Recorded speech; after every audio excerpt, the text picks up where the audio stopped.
প্রিয় শ্রোতা, আমন্ত্রণ জানাচ্ছি গল্প পাঠের আসরে। আমি ওয়ারা করিম। শুরু করতে যাচ্ছি সৈয়দ ওয়ালিউল্লাহর উপন্যাস লাল সালুর তৃতীয় খণ্ডটি। সঙ্গে থাকুন। অনেক ধন্যবাদ। তুমি কিছু লুকাইবার চাও? কিছু ছাপাইবার চাও? তুমি তোমার মাইয়ারে তাইলে ঠেঙ্গাইছো কেন? তার গায়ে দড়া পড়ছে কেন? তার গা নীল নীল হয়েছে কেন? সভা নিঃশ্বাস রুদ্ধ করে রাখে। লোকেরাও বোঝে না ঠিক কোথা দিয়ে কোথায় যাচ্ছে ব্যাপারটা।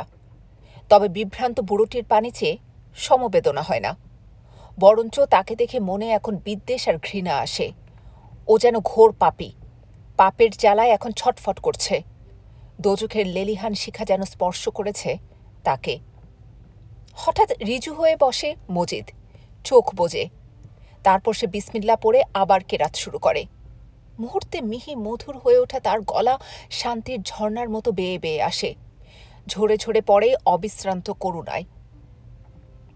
তারপর সর্বসমক্ষে ঢ্যাঙা বদমেজাজি বৃদ্ধ লোকটি কাঁদতে শুরু করে। সে কাঁদে কাঁদে, ব্যাঘাত করে না তার কান্নায়।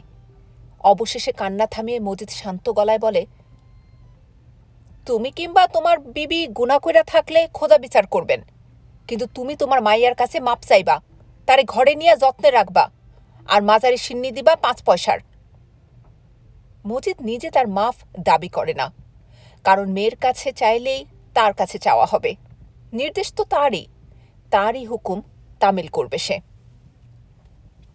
বুড়ো বাড়ি গিয়ে শটান শুয়ে পড়ে। তারপর চোখ বুজে চুপচাপ ভাবে। মাথাটা যেন খোলাসা হয়ে এসেছে। হঠাৎ তার মনে হয় সারা গ্রামের জমায়েতের সামনে দাঁড়িয়ে সে নির্লজ্জভাবে সায় দিয়ে এসেছে বুড়ির কথায়। সে কথা সত্যাসত্য সম্পর্কে প্রশ্ন তোলেনি, বরঞ্চ পরিষ্কারভাবে বলে এসেছে সে কথা সত্যি, এবং লোকে কথাও জানিয়ে এসেছে যে সে একটা দুর্বল মানুষ। এত বড় একটা অন্যায়ের কথা দোষিনীর আপন মুখ থেকে শুনেও চুপ করে আছে, কারণ তার মেরুদণ্ড নেই। সে কথা সর্বসমক্ষে কেঁদে বুঝিয়ে দিয়ে এসেছে। হঠাৎ রক্ত চড়চড় করে ওঠে। ভাবে উঠে গিয়ে চেলাকাঠ দিয়ে এই মুহূর্তে বুড়ির আমসিপানা মুখখানা ফাটিয়ে উড়িয়ে দিয়ে আসে। কিন্তু কেমন একটা অবসাদে দেহ ছেয়ে থাকে।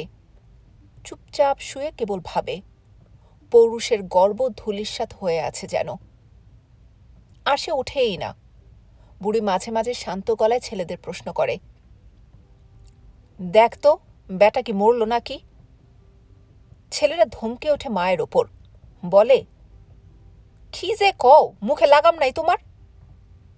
হতাশ হয়ে বুড়ি বলে, তাই আমার কি তেমন কপালটা? আর মারবে না প্রতিশ্রুতি সত্ত্বেও বড় ভয়ে ভয়ে হাসুনির মা ঘরে ফিরে এসেছিল। ভয় যে সেখানে যা বলেছে, কিন্তু একবার হাতে নাতে পেলে তাকে ঠিক খুন করে ফেলবে বুড়ো। সে এখন অবাক হয়ে ঘুরঘুর করে। উকি মেরে বাপের শায়িত নিশ্চল দেহটি চেয়ে দেখে কখনো কখনো, কখনো বা আড়াল থেকে শুষ্ক গলায় প্রশ্ন করে, বাপজান খাইবা না? বাপ কথা কয় না। 2 দিন পরে ঝড় ওঠে। আকাশে দুরন্ত হাওয়া আর দলে ভারী কালো কালো মেঘে লড়াই লাগে। মহম্মদনগরের সর্বোচ্চ তালগাছটি বন্দি পাখির মতো আছড়াতে থাকে। হাওয়া মাঠে ঘূর্ণিপাক খেয়ে আসে। তির্যক ভঙ্গিতে বাজ পাখির মতো শোঁ করে নেবে আসে। কখনো ভোঁতা প্রশস্ততায় হাতির মতো ঠেলে এগিয়ে যায়। ঝড় এলে হাসুনির মার হই হই করার অভ্যাস। হাসুনি কোথায় গেল রে? ছাগলটা কোথায় গেল রে? লাল ঝুটিওয়ালা মুরগিটা কোথায় গেল রে?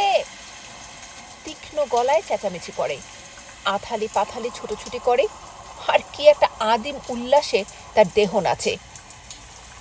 ঝড় আসছে হু হু করে, কিন্তু হাসুনির মা মুরগিটা খুঁজে পায় না। পেছনে ঝোপঝাড়ে দেখে, বাইরে যায়, ওধারে আম গাছে আশ্রয় নিয়েছে কিনা দেখে। বৃষ্টির ঝাপটায় বুজে আসা চোখে পিটপিট করে তাকিয়ে কুরকুর আওয়াজ করে ডাকে, কিন্তু কোথাও তার সন্ধান পায় না। শেষে ভাবি, কি জানি, হয়তো বাপের মাচার তলেই মুরগিটা গিয়ে লুকিয়েছে। পা টিপে টিপে ঘরে ঢুকে মাচার তলে উঁকি মারতেই তার বাপ হঠাৎ কথা বলে। গলা দুর্বল, শূন্য শূন্য ঠেকে। বলে, আমারে সাইডটা সিরাইন না দে, মেয়ে ছুটে গিয়ে কিছু চিড়াগুড় এনে দেয়। বাপ গপ গপ করে খায়। খিদা রাক্ষসের মতো হয়ে উঠেছে। চিড়া কটা গলাধকরণ করে বলে, পানি দে। মেয়ে ছুটে পানি আনে। সর্বাঙ্গ তার ভিজে সপসপ করছে, কিন্তু সেদিকে খেয়াল নেই। অনুতাপ আর মায়া মমতায় বাপের কাছে সে গলে গেছে। বাপের ব্যথায় তার বুক চিনচিন করে। পুরো ঢকঢক করে পানি খায়। তারপর একটু ভাবে, শেষে বলে, আর সাইডটা চিড়া দিবি মা? মেয়ে আবার ছোটে, চিড়া আনে আরও, সঙ্গে আরেক লোটা পানিও আনে। দুদিনের রোজা ভেঙে বুড়ো ধনুকের মতো পিঠ বেঁকিয়ে মাচার ওপর অনেকক্ষণ বসে বসে ভাবে। দৃষ্টি কোণের অন্ধকারের মধ্যে নিবদ্ধ। বাইরে হাওয়া গঙিয়ে গঙিয়ে ওঠে। ঘরের চাল হাওয়া আর বৃষ্টির ঝাপটায় গুমরায়। সিক্ত কাপড়ে দূরে দাঁড়িয়ে মেয়ে নীরব হয়ে থাকে। হঠাৎ কেন তার চোখ ছলছল করে। তবে ঘরের অন্ধকার আর বৃষ্টির পানিতে ভেজা মুখের মধ্যে সে অশ্রু ধরা পড়বার কথা নয়। অবশেষে বাপ বলে, মাইয়া, তোর কাছে মাপ চাই। বুড়া মানুষ, মতি গতির আর ঠিক নাই। তোরে না বুঝছা সেদিন কষ্ট দিছি। মেয়ে কি বলবে, বোকার মতো দাঁড়িয়ে থাকে।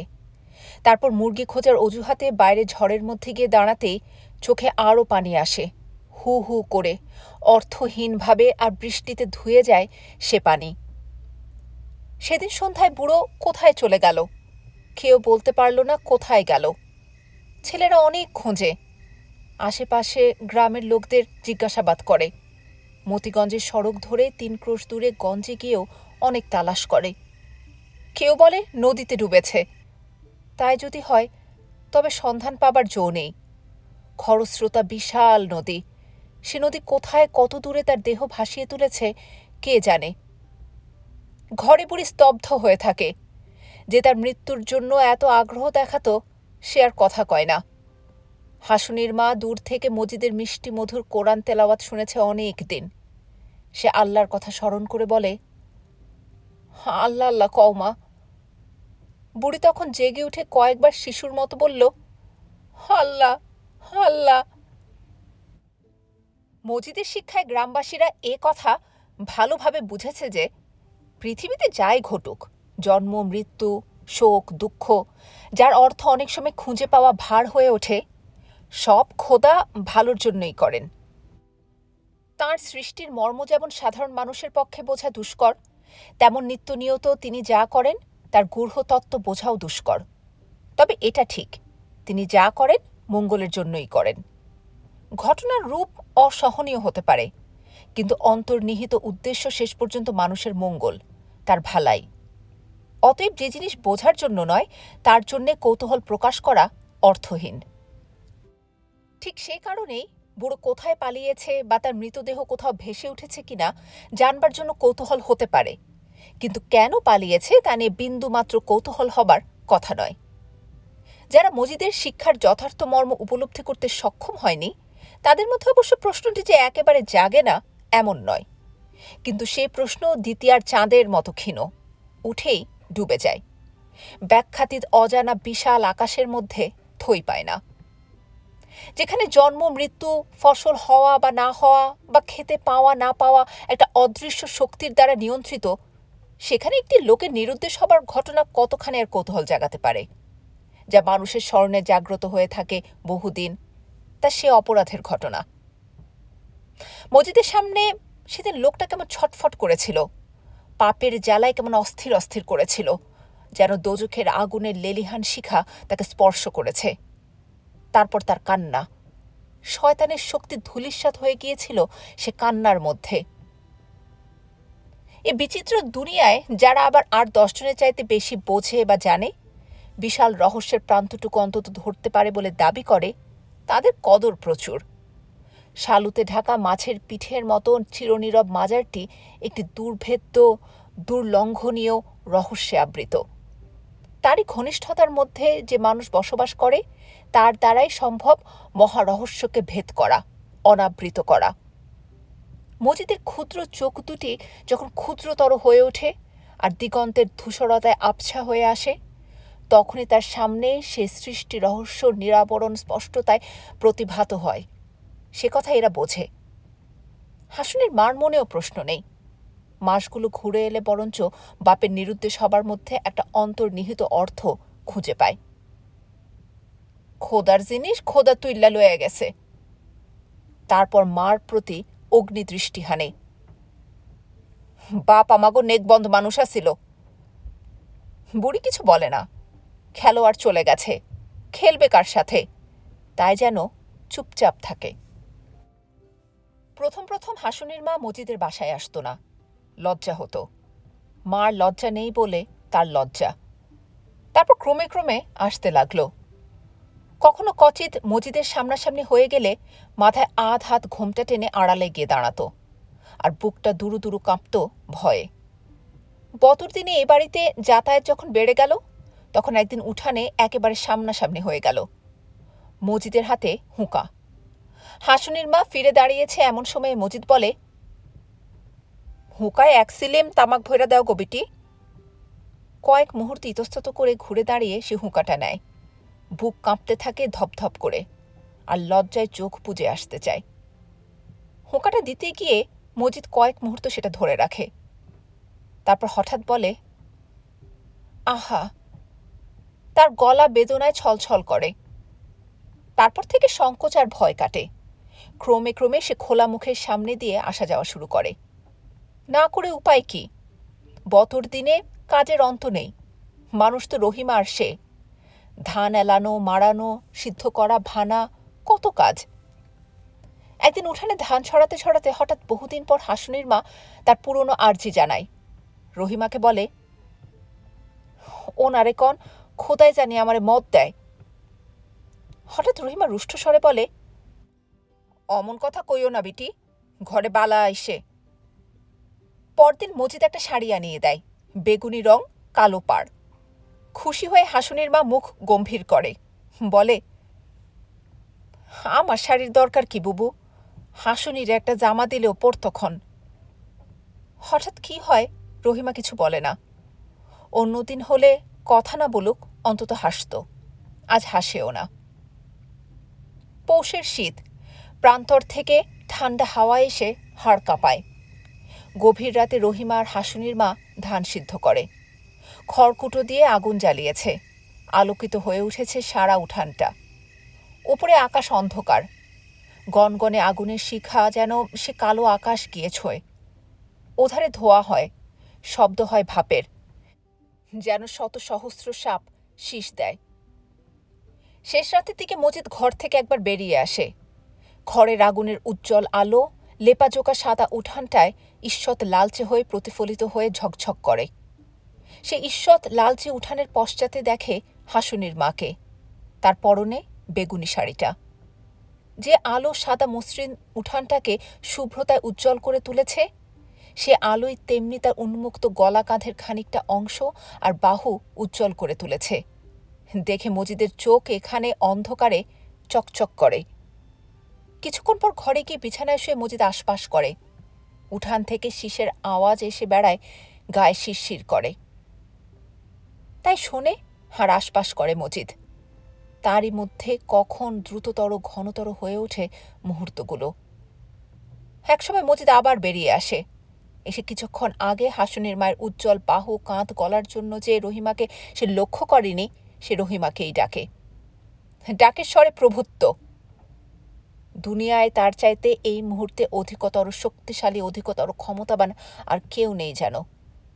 খড়কুটোর আলোর জন্য ওপরে আকাশ তেমনি অন্ধকার। সীমাহীন সে আকাশ এখন কালো আবরণে সীমাবদ্ধ। মানুষের দুনিয়া আর খোদার দুনিয়া আলাদা হয়ে গেছে। রহিমা ঘরে এলে মজিদ বলে, পাটা একটু টিপা দিবা। এই গলার স্বর রহিমা চেনে। অন্ধকার ঘরের মধ্যে মূর্তির মতো কয়েক মুহূর্ত স্তম্ভিতভাবে দাঁড়িয়ে থেকে আসতে বলে, ওই ধারে এত কাম ফজরের আগে শেষ করণ লাগবো। থো তোমার কাজ। মজিদ গর্জে ওঠে। গর্জাবে না কেন? যে ধান সিদ্ধ হচ্ছে সে ধান তো তারই। এখানে সে মালিক। সে মালিকানায় এক আনার অংশীদারও কেউ নেই। রহিমার দেহ ভরা ধানের গন্ধ, যেন জমি ফসল ধরেছে। ঝুঁকে ঝুঁকে সে পা টেপে। ওকে তাকিয়ে দেখে মজিদ, আর ধানের গন্ধ শোঁকে। শীতের রাতে ভারী হয়ে নাকে লাগে সে গন্ধ। অন্ধকারে সাপের মতো চকচক করে তার চোখ। মনের অস্থিরতা কাটে না। কাউকে সে জানাতে চায় কি কোনো কথা? তাঁরই দিয়া বেগুনি রঙের শাড়ি পরা মেয়ে লোকটিকে, খড়কুটোর আলোতে তখন যার দেহের কত অংশ জ্বলজ্বল করছিল উজ্জ্বল লালিত্যে, তাকে একটা কথা জানাতে চায় যেন। তবে জানানোর পথে বৃহৎ বাধার দেয়াল বলে রাত্রির এই মুহূর্তে অন্ধকার আকাশের তলে অসীম ক্ষমতাশীল প্রভুও অস্থির অস্থির করে। দেয়াল ভেদ করার সূক্ষ্ম ঘোরালো পন্থার সন্ধান করতে গিয়ে অধীর হয়ে পড়ে। তখন পশ্চিম আকাশে শুকতারা জলজল করছে। উঠানে আগুন নিভে এসেছে। উত্তর থেকে জোর ঠান্ডা হাওয়া বইতে শুরু করেছে। রহিমা ফিরে এসে মুখ তুলে চায় না। হাসুনির মা দাঁতে চিবিয়ে দেখছিল ধান সিদ্ধ হয়েছে কিনা। সেও তাকায় না রহিমার পানে। কথা বলতে গিয়ে মুখে বাঁধে কথা। তারপর পূর্ব আকাশ হতে স্বপ্নের মতো ক্ষীণ শ্লথ গতি আলো এসে রাতের অন্ধকার যখন কাটিয়ে দেয়, তখন হঠাৎ ওরা দুজনে চমকে ওঠে। মজিদ কখন উঠে গিয়ে ফজরের নামাজ পড়তে শুরু করেছে। হালকা মধুর কণ্ঠ গ্রীষ্ম প্রত্যুষের ঝিরঝির হাওয়ার মতো ভেসে আসে।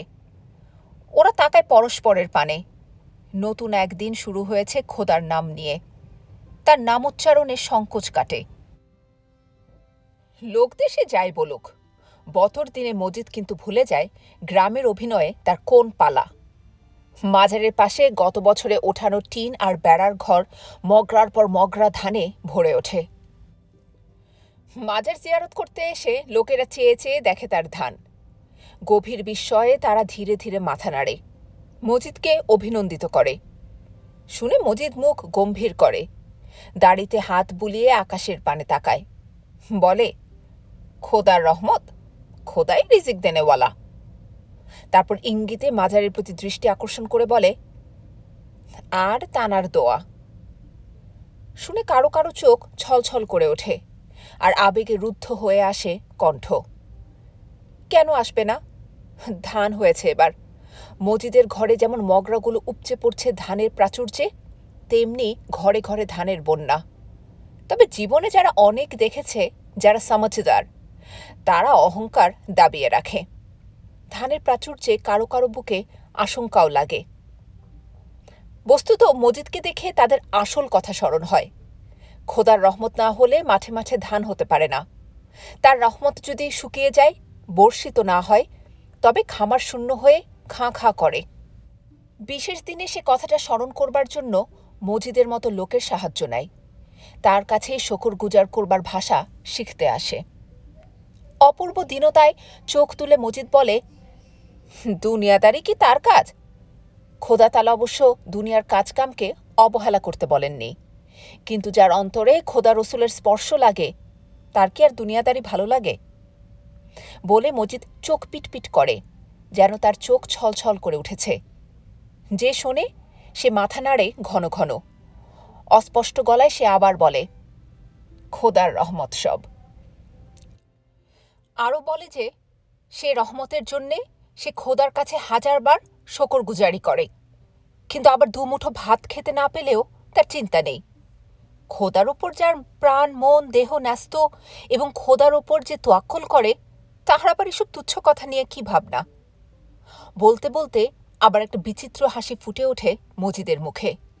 কোটরাগত চোখ ঝাপসা হয়ে ওঠে দিগন্ত প্রসারী দূরত্বে।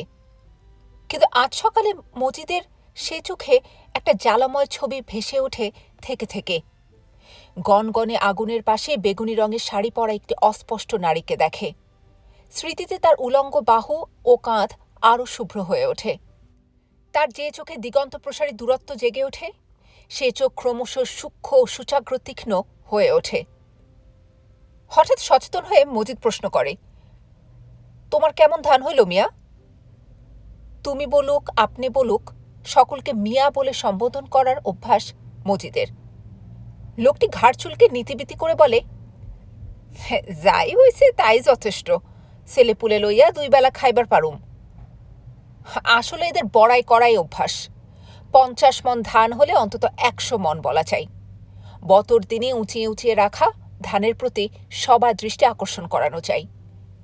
লোকটির ধান ভালোই হয়েছে, বলতে গেলে গত 10 বছরে এমন ফসল হয়নি।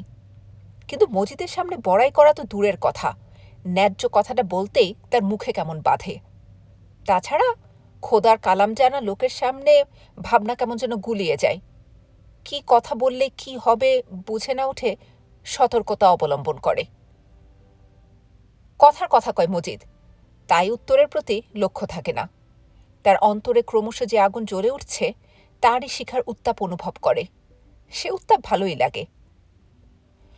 লোকটি অবশেষে উঠে দাঁড়ায়, তবে যাবার আগে হঠাৎ এমন একটা কথা বলে যে মজিদ যেখানে দাঁড়িয়েছিল সেখানে বৃক্ষের মতো দাঁড়িয়ে থাকে অনেকক্ষণ, এবং যে আগুন জ্বলে উঠছিল অন্তরে তা মুহূর্তে নির্বাপিত হয়। সংক্ষেপে ব্যাপারটি হলো এই: গৃহস্থদের গোলায় গোলায় যখন ধান ভরে ওঠে তখন দেশময় আবার পীরদের সফর শুরু হয়। এই সময় খাতির যত্নটা হয়, মানুষের মেজাজটাও খোলাসা থাকে। যেবার আকাল পড়ে সেবার অতিভক্ত মুড়িদের ঘরেও দুদিন গা ঢেলে থাকতে ভরসা হয় না পীর সাহেবদের। দিন কয়েক হলো 3 গ্রাম পরে এক পীর সাহেব এসেছেন। ইউনিয়ন বোর্ডের প্রেসিডেন্ট মতলুব খাঁ তার পুরনো মুরিদ। তিনি সেখানেই উঠেছেন। পীর সাহেবের যথেষ্ট বয়স। লোকে বলে এককালে আগুন ছিল তার চোখে, আর কণ্ঠে বজ্রনিনাদ। একদা তার পূর্বপুরুষ মধ্যপ্রাচ্যের কোনো এক স্থান থেকে নাকি খোদার বাণী প্রচার করবার উদ্দেশ্যে প্রচণ্ড পথশ্রম স্বীকার করে এ দূর দেশে আসেন। সে কতদিন আগে তা পীর সাহেবও সঠিকভাবে জানেন না, কিন্তু এ অজ্ঞতা স্বীকার্য নয় বলে কোনো এক পাঠান বাদশার মৃত্যুর সঙ্গে হিসাব মিলিয়ে সে স্মরণীয় আগমনকে একটা নির্দিষ্ট সময়ের মধ্যে নির্ণীত করা হয়। যে দেশ ছেড়ে এসেছেন সে দেশের সঙ্গে আজ অবশ্য কোনো সম্বন্ধ নেই, কেবল বৃহৎ খড়ুকনাশা কৌরবর্ণ চেহারাটি ছাড়া। ময়মনসিংহ জেলার কোনো এক অঞ্চলে বংশানুক্রমে বসবাস করছেন বলে তাঁদের ভাষাটাও এমন বিশুদ্ধভাবে স্থানীয় রূপ লাভ করেছে যে মুড়িদানের কাজ করবার প্রাক্কালে উত্তর ভারতে কোনো এক স্থানে গিয়ে তাকে উর্দু জবান ইস্তেমাল করে আসতে হয়েছিল। পীর সাহেবের খ্যাতির শেষ নেই, তার সম্বন্ধে গল্পেরও শেষ নেই। সে গল্প তার রুহানি তাকত ও কাশফ নিয়ে।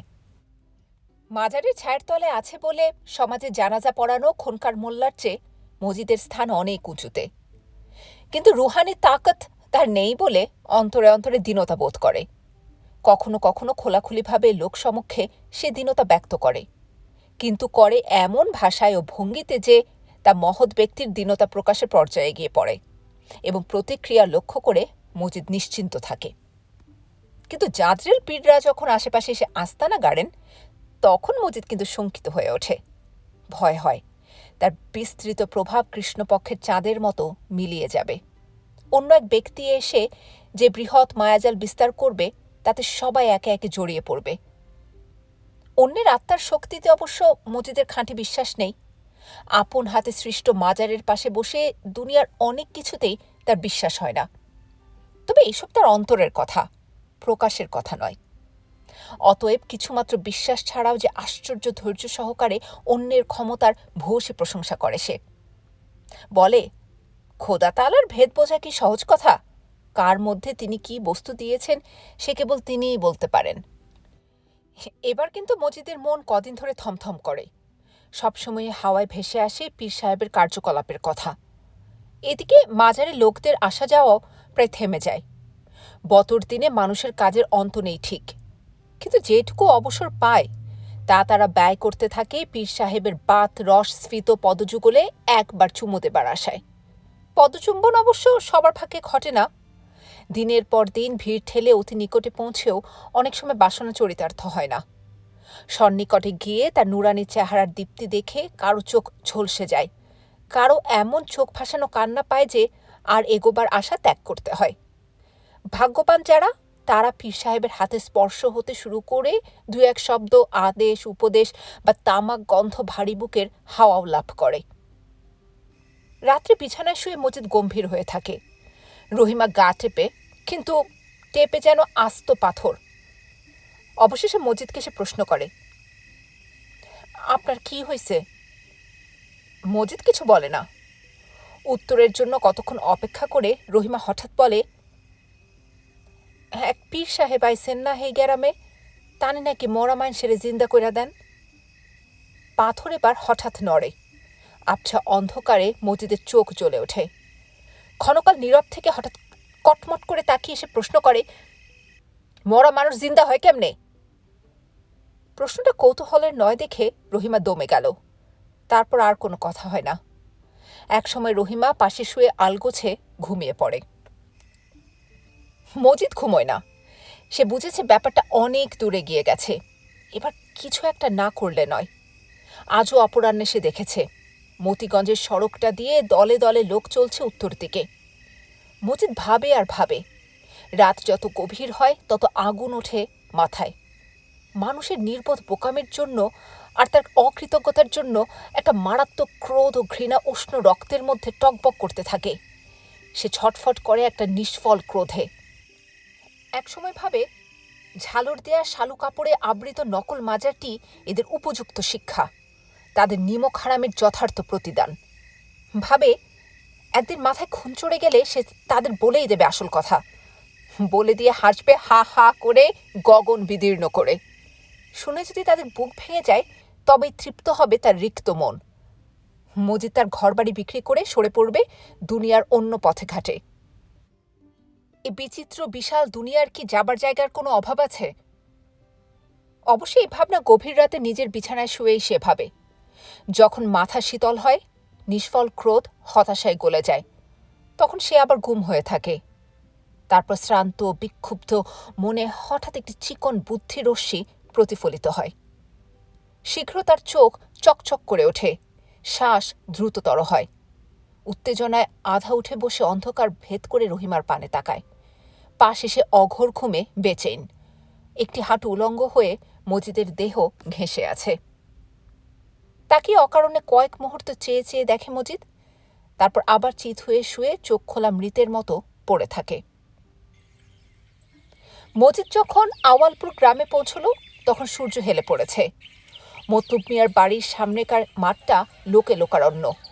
তার মধ্যে কোথায় যে পীর সাহেব বসে আছেন বোঝা মুশকিল। মজিদ মেটে মানুষ। পায়ের আঙ্গুলে দাঁড়িয়ে বকের মতো গলা বাড়িয়ে পীর সাহেবকে একবার দেখবার চেষ্টা করে, কিন্তু কালো মাথার সমুদ্রের দৃষ্টি কেবল ব্যাহত হয়ে ফিরে আসে। একজন বললে যে বটগাছটার তলে তিনি বসে আছেন। তখন মাঘের শেষাশেষি। তবু জনসমুদ্রের উত্তাপে পীর সাহেবের গরম লেগেছে বলে তার গায়ে হাতির কানের মতো মস্ত ঝালরওয়ালা পাখা দিয়ে হাওয়া করছে একটি লোক। কেবল সেই পাখাটা থেকে থেকে নজরে পড়ে। মুখ তুলে রেখে ভিড় ঠেলে এগিয়ে যেতে লাগলো মজিদ। সামনে শত শত লোক সব বিভোর হয়ে বসে আছে। কেউ কাউকে লক্ষ্য করবার কথা নয়। মজিদকে চেনে এমন লোক ভিড়ের মধ্যে আছে অনেক বটে, কিন্তু তারা কেউ আজ তাকে চেনে না। যেন বিশাল সূর্যোদয় হয়েছে, আর সেই আলোয় প্রদীপের আলো নিশ্চিহ্ন হয়ে গেছে। পীর সাহেব আজ দফায় দফায় ওয়াজ করছেন। যখন ওয়াজ শেষ করে তিনি বসে পড়েন, তখন অনেকক্ষণ ধরে তার বিশাল বপু দ্রুত শ্বসনের তালে তালে ওঠানামা করে। আর শুভ্র চওড়া কপালে জমে ওঠা বিন্দু বিন্দু ঘাম খোলা মাঠের উজ্জ্বল আলোয় চকচক করে। পাখা হাতে দাঁড়িয়ে থাকা লোকটি জোরে হাত চালায়। এ সময় পীর সাহেবের প্রধান মুরিদ মতলুব মিয়া হুজুরের গুণাগুণ সহজ ভাষায় ব্যাখ্যা করে বলে। একথা সর্বজন বিদিত যে, সে বলে, পীর সাহেব সূর্যকে ধরে রাখবার ক্ষমতা রাখেন। উদাহরণ দিয়ে বলে, হয়তো তিনি এমন এক জরুরি কাজে আটকে আছেন যে ওধারে জোহরের নামাজের সময় গড়িয়ে যাচ্ছে, কিন্তু তাহলে কি হবে? তিনি যতক্ষণ পর্যন্ত না হুকুম দেবেন ততক্ষণ পর্যন্ত সূর্য এক আঙ্গুলও নড়তে পারে না। শুনে কেউ আহা আহা বলে, কারো বা আবার ডুকরে কান্না আসে। কেবল মজিদের চেহারা কঠিন হয়ে ওঠে। সজোরে নড়তে থাকা পাখাটার পানে তাকিয়ে সে মূর্তিবৎ বসে থাকে। আধ ঘন্টা পরে শীতের দ্বিপ্রাহরিক আমেজে জনতা ঈশ্বর ঝিমিয়ে এসেছে, এমনি সময় হঠাৎ জমায়েতের নানা স্থান থেকে রব উঠল। একটা ঘোষণা মুখে মুখে সারা ময়দানে ছড়িয়ে পড়ল, পীর সাহেব আবার ওয়াজ করবেন। পীর সাহেবের আর সে গলা নেই। সূক্ষ্ম তারের কম্পনের মতো হাওয়ায় বাজে তার গলা। জমায়েতের কেউ না কেউ প্রতি মুহূর্তে হা হা করে উঠছে বলে সে ক্ষীণ আওয়াজও সব প্রান্তে শোনা যায় না। কিন্তু মজিদ কান খাড়া করে শোনে, আর শোনবার প্রচেষ্টার ফলে চোখ কুঞ্চিত হয়ে ওঠে। পীর সাহেবের গলার কম্পমান সূক্ষ্ম তারের মতো ক্ষীণ আওয়াজে আধ ঘন্টা ধরে বাজে। তারপর বিচিত্র সুর করে তিনি একটা ফার্সি বয়াত বলে ওয়াজ ক্ষান্ত করেন।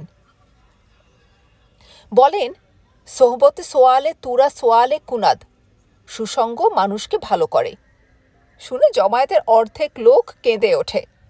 তারপর তিনি যখন বাকিটা বলেন, সোহবতে তোয়ালে তুওরা তোয়ালে কুনাদ, কুসঙ্গ তেমনি আবার খারাপ করে, তখন গোটা জমায়েতেরই সমস্ত সংযমের বাঁধ ভেঙে যায়। সকলে হাও মাও করে কেঁদে ওঠে। বসে পড়ে পীর সাহেব পাখাওয়ালার পানে লাল হয়ে ওঠা চোখে তাকিয়ে পাখা সঞ্চালন দ্রুততর করবার জন্যে ইশারা করছেন। এমন সময় সামনের লোকেরা সব ছুটে গিয়ে পীর সাহেবকে ঘেরাও করে ফেলল। হঠাৎ পাগল হয়ে উঠেছে তারা। যে যা পারল ধরল, কেউ পা, কেউ হাত, কেউ বা আস্তিনের অংশ। তারপর এক কাণ্ড ঘটল।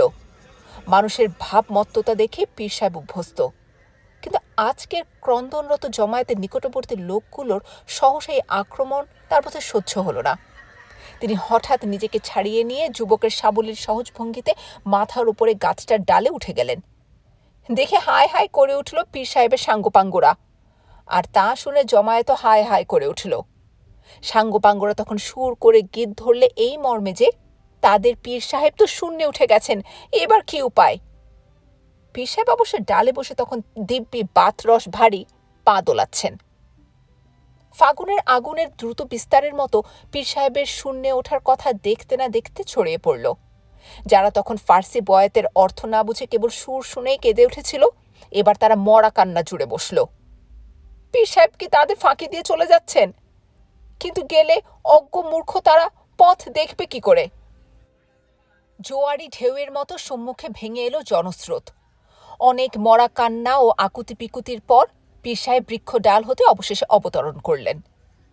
বেলা তখন বেশ গড়িয়ে এসেছে, আর মাঠের ধারে গাছগুলোর ছায়া দীর্ঘতর হয়ে সেই মাঠেরই বুক পর্যন্ত পৌঁছেছে। এমন সময় পীর সাহেবের নির্দেশে হঠাৎ একজন উঠে দাঁড়িয়ে বলল, ভাই সকল, আপনারা সব কাতারে দাঁড়াইয়া যান।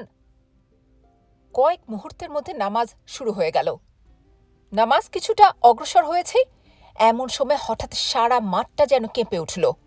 শত শত নামাজরত মানুষের নীরবতার মধ্যে খ্যাপা কুকুরের তীক্ষ্ণতায় নিঃসঙ্গ একটা গলা আর্তনাদ করে উঠল। সে কণ্ঠ মজিদের।